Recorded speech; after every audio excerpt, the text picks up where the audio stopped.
Good morning dear student, welcome to the way of solution number 1 study channel West Bengal. তো আমি তোমাদের data sir তোমরা এখন পাচ্ছ একটি জিকে জিএস প্র্যাকটিস ক্লাস এবং আজকে আমাদের ক্লাস নাম্বার 2। তো আমরা নতুন করে শুরু করেছি মিক্সড জিকে প্র্যাকটিস, যেটা তোমাদের আপকামিং সমস্ত রকম এক্সামে কিন্তু কাজে লাগবে। তো প্রত্যেকে যারা কানেক্ট হয়েছো, আমাদের যে ক্লাসগুলো হচ্ছে ফ্রি ক্লাস আমাদের verified Telegram group the way of সলিউশনে আমরা কিন্তু নিচ্ছি।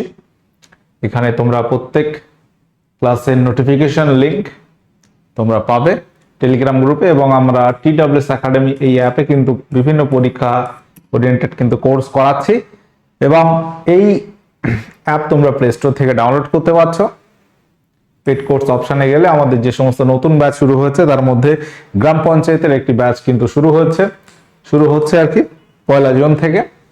পাশাপাশি WBP নতুন একটি ব্যাচ একদম ফাউন্ডেশন ব্যাচ শুরু হচ্ছে 1 জুন থেকে।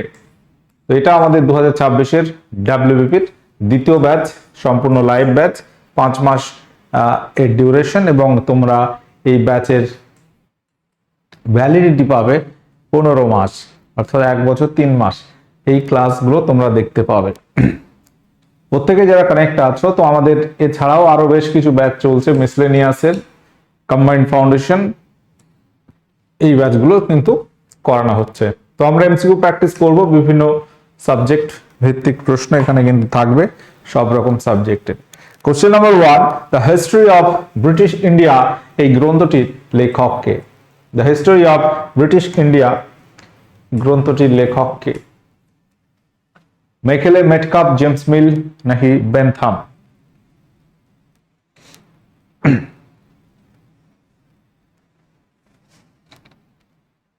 তো এখানে আমাদের এই কোশ্চেনের সঠিক উত্তর হয়ে যাবে অপশন সি, জেমস মিল।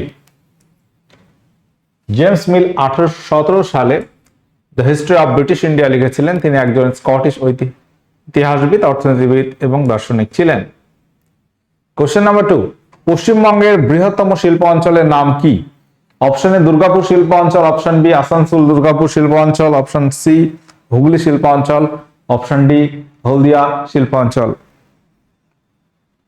পশ্চিমবঙ্গের বৃহত্তম শিল্প অঞ্চল কোনটি? প্রত্যেকে বলবে সঠিক উত্তর এখানে কি হবে। পশ্চিমবঙ্গের সব থেকে বৃহত্তম শিল্প অঞ্চল হয়ে যাবে অপশন সি, হুগলি শিল্প অঞ্চল। কোশ্চেন নাম্বার 3, নিম্নলিখিত কোন দুইজন হোম রুল লীগ স্থাপন করেছিলেন? হোম রুল লীগ স্থাপন করেছিলেন নিম্নের কে? অ্যানি বেসান্ট, মতিলাল নেহেরু নাকি Annie Besant, Bal Gangadhar Tilak, Sarojini Naidu, Nellie Sengupta, option D Gandhiji, Annie Besant. তো এখানে আমরা সঠিক উত্তর কোনটি নেব বলো? হোম রুল লীগ গঠন করেন অ্যানি বেসান্ট এবং বাল গঙ্গাধর তিলক। অপশন বি এখানে সঠিক উত্তর হবে। সালটা হচ্ছে 1916 সালে। কোশ্চেন নাম্বার 4, কোশ্চেন নাম্বার 4 হচ্ছে ভারতের শেষ ভাইসরয় কে?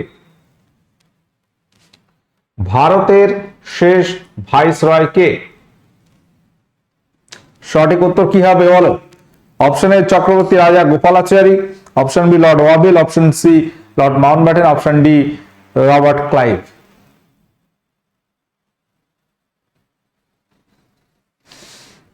তো এখানে ভারতের প্রথম, যদি আমরা বলি ভারতের প্রথম ভাইসরয় ছিল লর্ড ক্যানিং এবং শেষ ভাইসরয় হচ্ছে লর্ড মাউন্টব্যাটেন। তো এই ভাইসরয় পদ যার অর্থ ছিল সরকারের, যার অর্থ হচ্ছে সরকারের প্রতিনিধি। ভাইসরয় পদ ভারতে শুরু হয় 1858 সাল থেকে। 1858 সাল 1 নভেম্বর মহারানীর ঘোষণাপত্র আসবে, এবং সেই সময় থেকে 1947 সাল ভারত স্বাধীনতা দিবসের আগে পর্যন্ত কিন্তু ভাইসরয় পদ ছিল।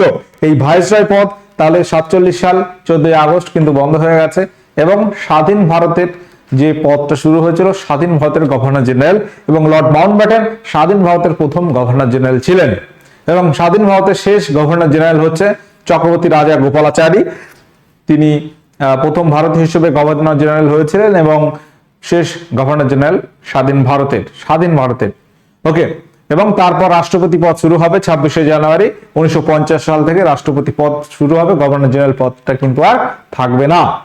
ওকে, পরবর্তী কোশ্চেন নাম্বার 5 ইতিহাস থেকে। সুরি সাম্রাজ্যের প্রতিষ্ঠা হয় কত সালে?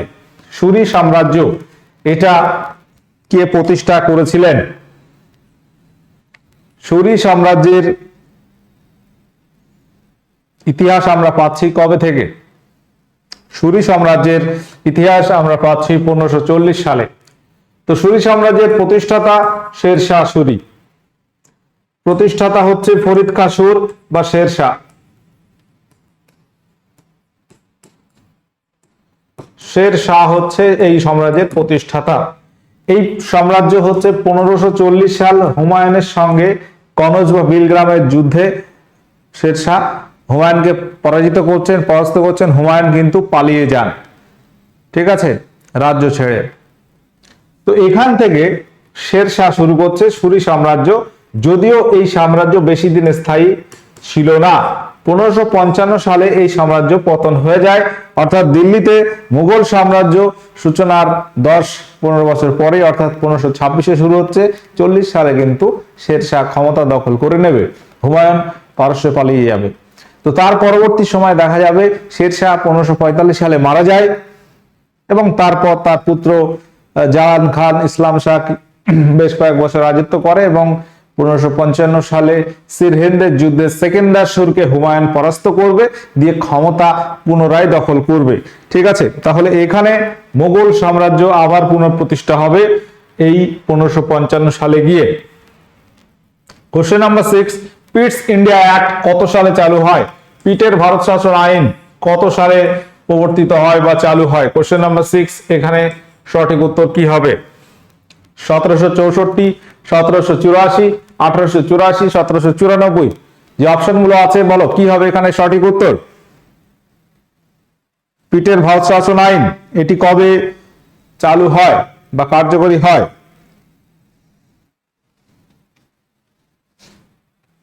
সঠিক উত্তর এখানে হবে অপশন সি, 1784 সাল। কোশ্চেনটা কিন্তু পরীক্ষায় খুব আসে, মনে রাখবে। কোশ্চেন নাম্বার 7, হরপ্পায় কতগুলি শস্যাগার পাওয়া গেছে?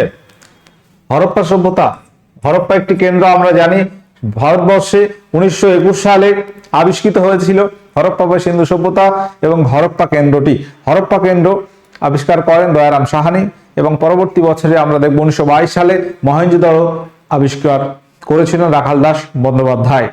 তো এখানে আমরা দেখব ভারতের বুকে একটা প্রাচীন সভ্যতা, সেটার নাম হচ্ছে সিন্ধু সভ্যতা বলা হয়, কারণ সিন্ধু নদীর তীরে গড়ে উঠেছিল বলে। কিন্তু পরবর্তীতে দেখা যাবে এই সভ্যতার বিস্তার আরো অনেক দূর দূর ছিল, সব কিন্তু সিন্ধু নদীর তীরে নয়। তো এই সভ্যতা আরেক নাম হয়ে যায় হরপ্পা সভ্যতা। তো এই হরপ্পান সিভিলাইজেশন, হরপ্পা কেন্দ্রে যদি দেখা যায় শস্যাগার নিদর্শন পাওয়া গেছে টোটাল 6টি। অপশন বি এখানে সঠিক উত্তর হয়ে যাবে। প্রত্যেকে যারা কানেক্ট আছে, পরবর্তী কোশ্চেন বলো, মহাবীর কোন নদীর তীরে দিব্যজ্ঞান লাভ করেন? কোন নদীর তীরে দিব্যজ্ঞান লাভ করেছিলেন?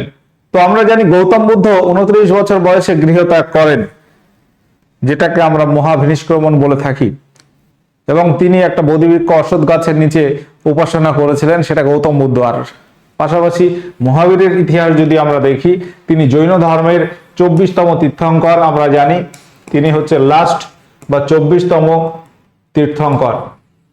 জৈন ধর্মের প্রচারকদের আমরা তীর্থঙ্কর বলে থাকি। তো এই তিনি ছিলেন 24তম বা শেষ তীর্থঙ্কর। এবং মহাবীর আমরা দেখব যে 30 বছর বয়সে গৃহত্যাগ করেন। 30 বছর বয়সে গৃহ ত্যাগ করেন। তিনি শাল গাছের নিচে ধ্যান করেছিলেন, শাল গাছের নিচে উপাসনা করেন, এবং তিনি যে নদীর তীরে দিব্যজ্ঞান লাভ করেন সেটার নাম হচ্ছে ঋজুপালিকা। অপশন ডি এখানে সঠিক উত্তর হবে। তাহলে মহাবীর চালু করেছিলেন পঞ্চ মহাব্রত বা মহাপঞ্চব্রত যেটাকে বলা হয়।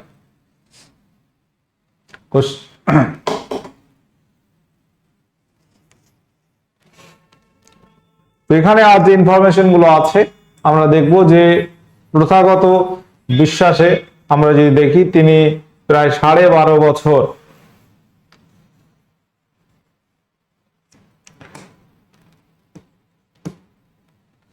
প্রথাগত বিশ্বাসে মহাবীর 12.5 বছর দীর্ঘ কৃচ্ছব্রত অবলম্বনের পর 43 বছর বয়সে, অর্থাৎ আমরা বললাম যে তিনি 30 বছর বয়সে গৃহত্যাগ করেন, তার প্রায় 12.5 বছর, প্রায় বয়স 43 প্রায় হচ্ছে। তো সেই বয়সে তিনি তোমার জৃম্ভিকা গ্রামের কাছে রিজুপালিকা নদীর তীরে তোমার হচ্ছে জ্ঞান লাভ করেছিলেন শাল গাছের নিচে। 30 বছরে গৃহত্যাগ, 24তম তীর্থঙ্কর।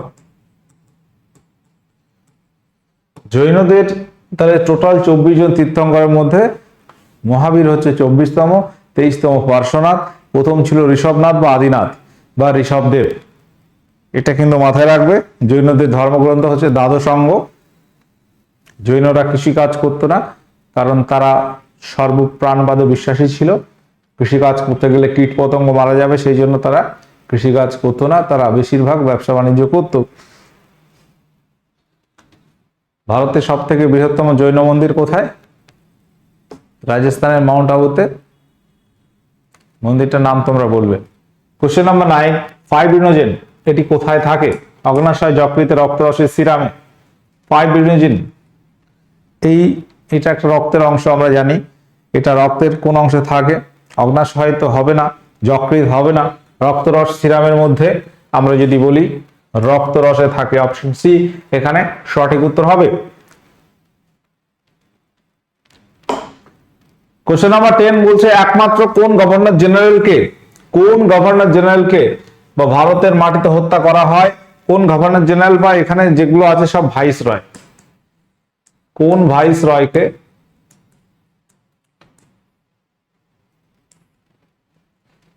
ভারতের মাটিতে হত্যা করা হয়? তো আমরা দেখব এখানে যে অপশনগুলো আছে, Lord Cornwallis, Lord Curzon, Lord Mayo, Lord হার্ডিঞ্চের মধ্যে উত্তর হয়ে যাবে এখানে লর্ড মেও তাকে হত্যা করা হয়েছিল এবং তাকে হত্যা করে আন্দামান নিকোবর দ্বীপপুঞ্জের এক কয়েদি, তার নাম হচ্ছে শের খান।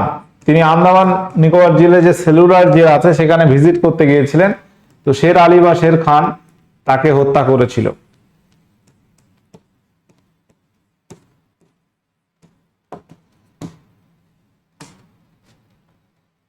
আন্দামানে তাকে কিন্তু হত্যা করা হয়, এটা কিন্তু খেয়াল রাখবে।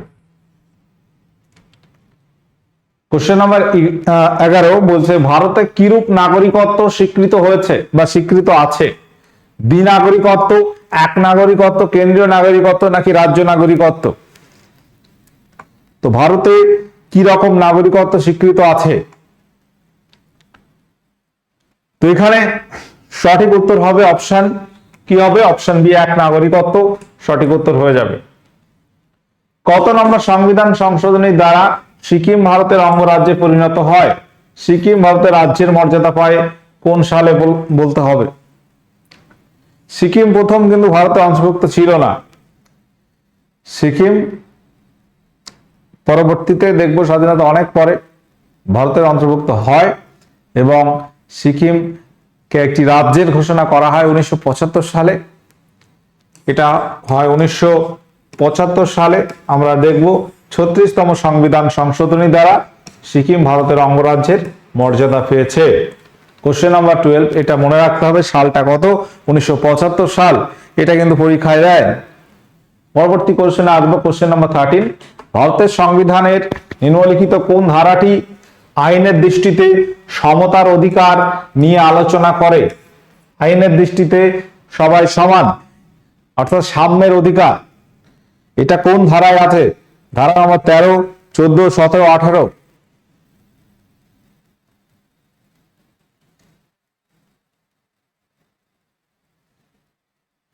সঠিক উত্তর কি হবে এখানে বলো? আইনের দৃষ্টিতে সবাই সমান, সাম্যের অধিকার, জাতি ধর্ম বর্ণ নির্বিশেষে, আর্টিকেল 14 বা 14 নম্বর ধারাতে এটা আছে। আর্টিকেল 13তে কি রয়েছে? মৌলিক অধিকারের সঙ্গে সঙ্গতিহীন যে সমস্ত আইন আসবে সে আইনগুলো বাতিল হবে। 14তে সাম্যের অধিকার শুরু হচ্ছে, 14 থেকে 18 টোটাল রাইট টু ইকুয়ালিটি অর্থাৎ সাম্যের অধিকারের মধ্যে ধরা হয়। এবং এই 14 নম্বর ধারাতেই আইনের দৃষ্টিতে সবাই সমান সেটা কিন্তু বলা হয়েছে। 17 নম্বর আর্টিকেলে কি বলা হচ্ছে, সে সমস্ত রকম অস্পৃশ্যতা নিষিদ্ধকরণ করা হয়েছে, আনটাচেবিলিটি অ্যাবলিশন, সমস্ত রকম অস্পৃশ্যতা, সে জাতি হতে পারে, ধর্ম, বর্ণ নির্বিশেষে। পাশাপাশি 18 নম্বর ধারাতে দেখবে যে পদবি গ্রহণ নিষিদ্ধকরণ, একমাত্র শিক্ষা ক্ষেত্রে বা সামরিক ক্ষেত্রে ওটা নেওয়া যায়, সেগুলো একটা সম্মানজনক উপাধি, ডক্টরেট, অ্যাডমিরাল, কর্নেল, এইগুলো। বাদ বাকি পদ্মভূষণ, পদ্মবিভূষণ যে অ্যাওয়ার্ডগুলো দেওয়া হয় সেগুলো এই ধারার অধীনে দেওয়া হয়, সেগুলো পদবি নয়, সেগুলো একটা সম্মানজনক পুরস্কার বলা হচ্ছে, উপাধি।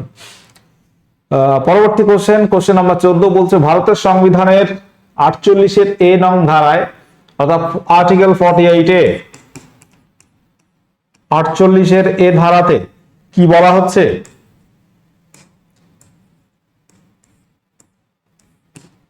বর্ণিত পরিবেশের সুরক্ষা, উন্নয়ন এবং বন ও বন্যপ্রাণী সংরক্ষণ নিম্নলিখিত কার সঙ্গে সম্পর্কযুক্ত। ধারা নম্বর 48 এতে বলছে যে ভারতীয় সংবিধানের এই ধারাতে সুরক্ষা, পরিবেশের সুরক্ষা, উন্নয়ন, পাশাপাশি বন এবং বন্যপ্রাণী সংরক্ষণ, এটা কোন অংশের মধ্যে ধরা হবে, রাজ্য সরকারের অংশ নাকি কেন্দ্রীয় সরকার নাকি ভারতীয় নাগরিকদের মৌলিক অধিকার? অপশন ডি বলছে রাষ্ট্র পরিচালনার নির্দেশমূলক নীতি। এটা কোন অংশে পড়ছে? সঠিক উত্তর হবে অপশন নাম্বার ডি, রাষ্ট্র পরিচালনার নির্দেশমূলক নীতি, যেটাকে আমরা ইংলিশে বলি directive principal of state policy, DPSP. DPSP সম্পর্কে ভারতের সংবিধানের আর্টিকেল 36 থেকে 51 নম্বর ধারার মধ্যে বর্ণনা করা হয়েছে এবং এগুলো আছে পার্ট নাম্বার 4, পার্ট 4-এ আছে। নির্দেশাত্মক নীতির ধারণা নেওয়া হয়েছে আয়ারল্যান্ড থেকে। কোশ্চেন নাম্বার 15, সংবিধানের কত নম্বর ধারা অনুসারে রাষ্ট্রপতি অধ্যাদেশ বা অর্ডিন্যান্স জারি করতে পারেন? সংসদ যদি না বসে সেক্ষেত্রে রাষ্ট্রপতি অধ্যাদেশ বা অর্ডিন্যান্স জারি করতে পারেন, এটা কোন ধারাতে আছে? খুব আসে পরীক্ষায়, কোশ্চেনটি কিন্তু ইম্পর্টেন্ট আছে। 120, 121, 123, 124 রাষ্ট্রপতি অর্ডিন্যান্স সংক্রান্ত ক্ষমতা, এটা আমরা দেখব। অধ্যাদেশ যেটাকে অর্ডিন্যান্স বলা হয়, আর্টিকেল 1, 2, 3 এইভাবে মনে রাখবো, 1, 2, 3 123 নম্বর ধারাতে আছে। রাজ্যপাল, বিধানসভা যদি অধিবেশন না হয় অর্ডিন্যান্স জারি করতে পারেন, রাজ্যপালের ক্ষেত্রে 213, 213, আর রাষ্ট্রপতি 123, এই দুটো ধারা মনে রাখবে। পরবর্তী প্রশ্ন আসবো, কোশ্চেন নম্বর 16, নিচের কোনটি অচৌম্বক পদার্থ, অর্থাৎ যেগুলো চুম্বক দ্বারা আকৃষ্ট হবে না? চুম্বক দ্বারা, এক কথায় আমরা যদি বলি চুম্বক দ্বারা আকৃষ্ট হবে না, আমরা যদি একটা লোহার টুকরোকে একটা চুম্বকের কাছে নিয়ে আসি, দেখবে লোহার টুকরোটাকে চুম্বক আকর্ষণ করবে, লোহার টুকরোটা চুম্বকের গায়ে আটকে যাবে, তাই তো?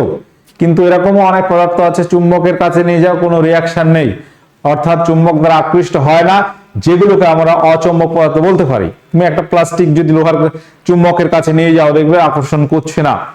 তো এরকম যে অপশনগুলো আছে, লোহাকে আকর্ষণ করে, ইস্পাত সেটাকে আকর্ষণ করে, নিকেলটাকে আকর্ষণ করে, দস্তা এটা কিন্তু লোহা দ্বারা আকৃষ্ট, এই চুম্বক দ্বারা আকৃষ্ট হয় না, এটাকে আমরা বলবো অচৌম্বক পদার্থ। এরকম চৌম্বক পদার্থ কিন্তু প্রচুর আছে অচৌম্বক পদার্থ। কোশ্চেন নাম্বার 17, ভোল্ট অ্যাম্পিয়ার নিচের কোন রাশির একক? অর্থাৎ ভোল্টের সঙ্গে তুমি অ্যাম্পিয়ার গুণ করছো, এটা কি পাচ্ছ? এটা ভোল্ট হচ্ছে বিভব প্রভেদের একক, অ্যাম্পিয়ার হচ্ছে তড়িৎ প্রবাহ মাত্রা। এটাকে আমরা কি বলবো? তড়িৎ শক্তি, তড়িৎ আধান, তড়িৎ বিভব, তড়িৎ ক্ষমতা। তড়িৎ ক্ষমতার একক হচ্ছে ওয়াট, এটা হচ্ছে তড়িৎ ক্ষমতা। তড়িৎ ক্ষমতা মানে হচ্ছে V × I।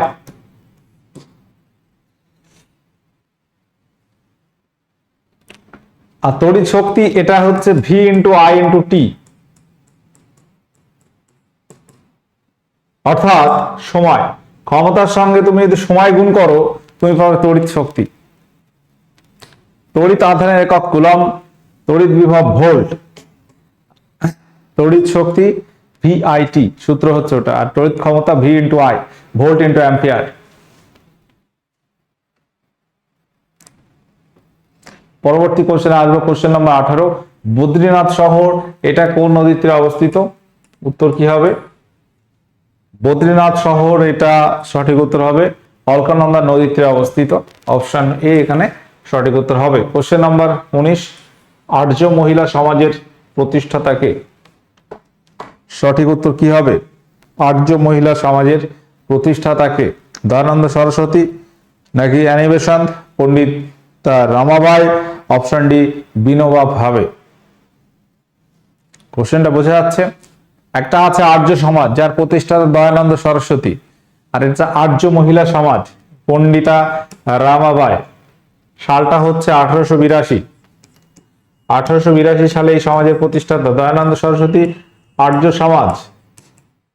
আর্য সমাজের প্রতিষ্ঠাতা 1875। পরবর্তী কোশ্চেন আসবো, কোশ্চেন নাম্বার 20। পশ্চিমবঙ্গের বিভিন্ন নদীর মোহনায় কি মৃত্তিকা দেখা যায়? পাললিক মৃত্তিকা, option B laterite, option C humus, option D লবণাক্ত মৃত্তিকা। তো বেশ কিছু বিভিন্ন নদীর মোহনা, মোহনা মানে যেখানে মিলিত হচ্ছে আর একটা জলাশয়ের সঙ্গে বা পতিত হচ্ছে, বিভিন্ন মোহনায় দেখা যায় বঙ্গোপসাগরে মিলিত হয়েছে এরকম নদী প্রচুর আছে। তো সেখানে লবণাক্ত মৃত্তিকা আমরা দেখতে পাই। অপশন ডি সঠিক উত্তর হয়ে যাবে, যেগুলো বেশ কিছু নদীর মোহনায় দেখা যায়। কোশ্চেন নাম্বার, তো এখানে আমাদের যে ব্যাচগুলো আছে সেগুলো নিয়ে ডিসকাস এখানে লেখা আছে। এছাড়া আরো অনেক ব্যাচ রয়েছে, যদি প্রয়োজন মনে করো অবশ্যই জয়েন করতে পারো। কোশ্চেন নাম্বার 21 বলছে আঞ্চলিক নির্বাচন কমিশনারকে কে পদচ্যুত করতে পারেন? আঞ্চলিক নির্বাচন কমিশনারকে কে পদচ্যুত করতে পারেন? মুখ্য নির্বাচন কমিশনার রাজ্যপাল, মুখ্য নির্বাচন কমিশনের পরামর্শে রাষ্ট্রপতি, নাকি মুখ্য নির্বাচন কমিশনের পরামর্শে রাজ্যপাল? আঞ্চলিক নির্বাচন কমিশনারকে নিযুক্ত করেন, পদচ্যুত করতে পারেন মুখ্য নির্বাচন কমিশনের পরামর্শে রাষ্ট্রপতি। অপশন সি সঠিক উত্তর হবে। দেখো, মুখ্য নির্বাচন কমিশনার একজন আছে ভারতে, এবং তিনি বিভিন্ন রাজ্যে রাজ্যে আঞ্চলিক নির্বাচন কমিশনার নিযুক্ত করেন এবং তার পরামর্শে রাষ্ট্রপতি তাকে পদচ্যুত করতে পারে, রাষ্ট্রপতি নিযুক্ত করবে। Question number 22। জল ঢাকা নদীর উৎপত্তি স্থল কোথায়? জল ঢাকা নদীর উৎপত্তি স্থল কোথায়? চুম্বী উপত্যকা, সিকিমের জেমু হিমবাহ, সিকিমের বিদ্যাং হ্রদ, শিমলাহারি পর্বত। সঠিক উত্তর অপশন সি হবে, সিকিমের বিদ্যাং হ্রদ থেকে উৎপন্ন হয়েছে। সিকিম জেমু হিমবাহ থেকে তিস্তা নদী উৎপত্তি লাভ করেছে। পরবর্তী প্রশ্ন আসবো, ভারতের সংবিধানে কোন আর্টিকেল বা কোন ধারাতে গ্রাম পঞ্চায়েত সংগঠনকে বর্ণনা করা হয়েছে? তো গ্রাম পঞ্চায়েত সম্পর্কে আমরা দেখব, একটি ক্লাস আমি করিয়েছি, তোমরা এই ক্লাসটা দেখবে। পঞ্চায়েত রিলেটেড আরো বেশ কিছু বিষয়, সেগুলো ডিটেলস আলোচনা এবং প্রশ্ন আলোচনা কিন্তু করা হয়েছে সেই ক্লাসে। গ্রাম পঞ্চায়েত সংগঠনকে বর্ণনা করা হয়েছে আর্টিকেল 40-তে, 40 নম্বর ধারাতে। পরবর্তী প্রশ্ন আসবো, প্রশ্ন নম্বর 24। ন্যাশনাল স্পোর্টস ডে, জাতীয় ক্রীড়া দিবস কবে পালিত হয়? জাতীয় ক্রীড়া দিবস কবে পালন করা হয়? অপশন এ বলছে 4 August, option B 15 August, option C 25 August, option D 29 August. অর্থাৎ এটা আগস্ট মাসে পালিত হয়। তোমরা 4টে অপশন দেখে বুঝতে পারছো এবার কোন ডেটে হয়। 15 আগস্ট তো হচ্ছে না, সঠিক উত্তর এখানে হয়ে যাবে option D 29 August. 29 August national sports day কিন্তু পালিত হয়। কোশ্চেন নাম্বার 25 আসবো, নিম্নের কোন ধারা বলে সুপ্রিম কোর্টের বিচারপতিদের নিয়োগ করা হয়? অর্থাৎ সুপ্রিম কোর্টের বিচারপতিদের নিয়োগ করা হয় কোন আর্টিকেলের উপর ভিত্তি করে? সুপ্রিম কোর্টের চিফ জাস্টিস কে নিযুক্ত করে কে? রাষ্ট্রপতি। সুপ্রিম কোর্টের বিচারপতিদের, সব বিচারপতিদের নিয়োগ করে রাষ্ট্রপতি। হাইকোর্টের বিচারপতিদের নিয়োগ করে, সেটাও কিন্তু রাষ্ট্রপতি। এবং সুপ্রিম কোর্টের বিচারপতি নিযুক্ত সময় সুপ্রিম কোর্টের চিফ জাস্টিসের সঙ্গে রাষ্ট্রপতি কিন্তু পরামর্শ করে। তো সুপ্রিম কোর্টের বিচারপতি নিয়োগ সংক্রান্ত বিষয় আর্টিকেল 124-এ বলা হয়েছে। ধারা নাম্বার, ভারতের সংবিধানে যে ধারা আছে তার মধ্যে 124 নম্বর ধারাতে কিন্তু বলা হয়েছে। পরবর্তী কোশ্চেন আসবো, question number 26, children's day in India পালিত হয় কবে? ভারতে শিশু দিবস কবে পালিত হয়? তোমরা অবশ্যই এটাকে অ্যান্সার করবে, হোমওয়ার্ক থাকলো তোমাদের। আজকে যে 25 কোশ্চেন আমরা ডিসকাস করেছি, এই 25 এর মধ্যে কত স্কোর আসছে তোমাকে হিসাব করতে হবে। দেখো, পড়তে হবে, প্র্যাকটিস করতে হবে, সাবজেক্ট ভিত্তিক পড়তে হবে, সাবজেক্টের চ্যাপ্টার ধরে ধরে তোমাকে পড়তে হবে। তুমি যদি ভূগোল পড়ো, ভারতের ভূগোল যে টপিকগুলো হয়, ভারতের ভূপ্রকৃতি, ভারত পরিস্থিতি, ভারতের নদ নদী, ভারতের ভূমিরূপ, মৃত্তিকা, ঠিক আছে, ভারতের বিভিন্ন বাণিজ্য পরিবহন, এই যে চ্যাপ্টারগুলো আছে সব চ্যাপ্টার তোমাকে পড়তে হবে। ইতিহাস, সেখানে প্রাচীন, মধ্যযুগ, আধুনিক যুগের ইতিহাস তোমাকে চ্যাপ্টার ধরে ধরে পড়তে হবে, তবেই কিন্তু একটা একটা সাবজেক্ট উঠবে। এবং তোমাকে চ্যাপ্টারটা লিখে রাখতে হবে, কোন চ্যাপ্টার থেকে কোশ্চেনটা আমি পারছি না সেগুলোকে ফাইন্ড আউট করতে হবে, ঠিক আছে, তবেই কিন্তু সফল হবে দ্রুত। প্রত্যেকটা সাবজেক্ট সম্পর্কে একটা ভালো রকম জ্ঞান তোমাকে অর্জন করতে হবে। যত দ্রুত সেটা তুমি পারবে, তত দ্রুত তুমি পরীক্ষায় ভালো স্কোর করতে পারবে, ফাইনালি চাকরি পাবে, ঠিক আছে। চেষ্টা করতে হবে, প্রত্যেককে বলবো লেগে পড়ো, কোনো রকম হেজিটেশন মনে রেখো না। একটা জিনিস কনফার্ম তুমি ফিট করে নাও মাথাও, যে হ্যাঁ পড়তে হবে তারপর চাকরি হবে, না পড়ে হবে না। কবে ফর্ম ফিল আপ হবে, কবে পরীক্ষা হবে, সেই কথাটা পরে, আগে তুমি কতটা প্রস্তুতি নিয়েছো, কতটা তৈরি তুমি, সেটা আগে তুমি নিজেকে প্রশ্ন করো, ঠিক আছে। একটা পরীক্ষা তুমি ঠিক করবে যে হ্যাঁ আমি এই পরীক্ষাটা আমার জন্য বেটার হবে, আমি এই পরীক্ষাটা পেতে পারি, একটা মাইন্ডসেট করো। দেন সেই পরীক্ষার সিলেবাস কি, সেই পরীক্ষার সিলেবাসটা তুমি দেখো, কি রকম বিগত বছর প্রশ্ন এসছে সেগুলো তুমি দেখো, সাবজেক্ট ধরে ধরে পড়তে থাকো, তবেই কিন্তু সম্ভব একটা পরীক্ষা ক্র্যাক করা। যাই হোক, ক্লাসগুলো আমাদের যেগুলো চলছে ফ্রি ক্লাস, এগুলো করো, একটা ধারণা তুমি পাবে। পাশাপাশি আমাদের বিভিন্ন পরীক্ষা ওরিয়েন্টেড ব্যাচ কিন্তু আমরা করাচ্ছি TWS একাডেমি অ্যাপে। যদি মনে হয় আমাদের কাছে প্রস্তুতি নেবে, অবশ্যই ব্যাচে জয়েন করতে পারো। দুর্দান্ত ক্লাস আমরা কিন্তু করাচ্ছি। তো সেশনটা আমরা এখানে এন্ড করছি, দেখা হচ্ছে পরবর্তী ক্লাসে। ওকে, টাটা, বাই।